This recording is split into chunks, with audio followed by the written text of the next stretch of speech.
So today, we're going to talk about how to build the digital fortresses that run our entire world. From your banking app to your favorite streaming service. We're talking about systems that are designed to be, well, completely unbreakable. But that brings up a really interesting question, a paradox, right? If you build something that's supposed to never, ever fail, how can you be sure it'll hold up when disaster finally hits? And that's the big question we're going to dig into.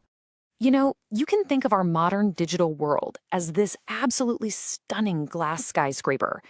It's incredibly powerful. It can do amazing things. But that very same complexity makes it surprisingly fragile. And that, right there, is the multi-cloud paradox. Okay, so I want you to imagine something. You're the architect. You've built this incredible system that stretches across Amazon, Google, and Microsoft's clouds. Now, in theory, that means if one of them has a bad day, you're covered. No single point of failure, right? But is that really true? And this really gets to the heart of the problem.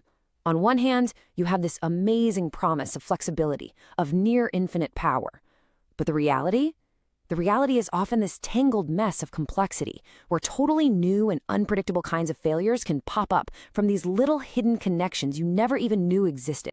So, how do you find those hidden problems before they turn into a full-blown catastrophe? Well, you don't just sit around and hope for the best. You have to proactively hunt for those weaknesses. And that, my friends, is where chaos engineering comes in.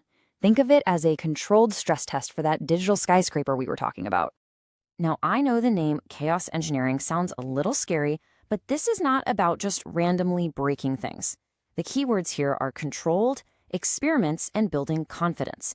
It's all about being scientific, You break things on purpose, but in a totally safe and controlled way so they don't break by accident when millions of people are depending on you.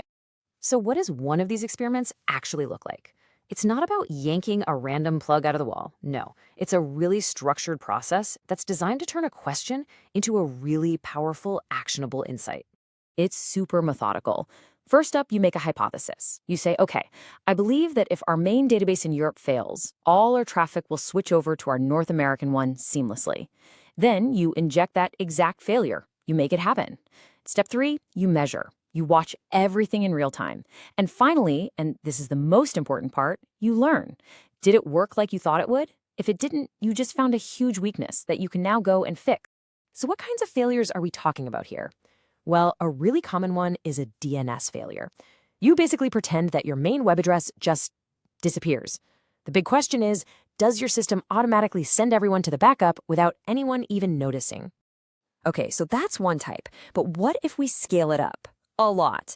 Imagine simulating an entire cloud region just going offline. Like, what if all of Amazon's massive US East 1 data center just vanished? Now that is a real test of your multi-cloud setup. But it's not always about these huge, catastrophic outages, right? Sometimes the failures that really get you are the small, subtle ones. So a partial degradation test might just add a tiny 200 millisecond delay to one little service, just to see if it causes unexpected ripples across the entire system. Now, I get it. Intentionally causing failures, well, it sounds terrifying. But the whole reason for doing this, the big goal, is the payoff you get at the end. And that payoff is something invaluable. It's confidence. You've probably seen this number before, 5 nines of uptime. What does that even mean? It means your service is down for less than 6 minutes for the entire year. That's the technical goal, that level of near-perfect reliability. But the real metric of success, it goes way beyond just a number. It's that quiet confidence you have in the system you built. It's knowing your backup systems work, not just hoping they do. It means your engineers can actually sleep at night instead of waiting for an alert. And most of all, it's about earning the absolute trust of your users.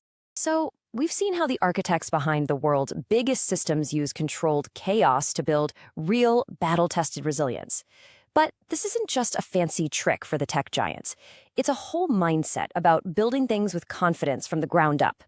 So, I'll leave you with this one question. In any system that you build or rely on, what's that one hidden weakness you're secretly afraid of finding? Because the lesson from chaos engineering is pretty clear. Don't be afraid of it. Go find it.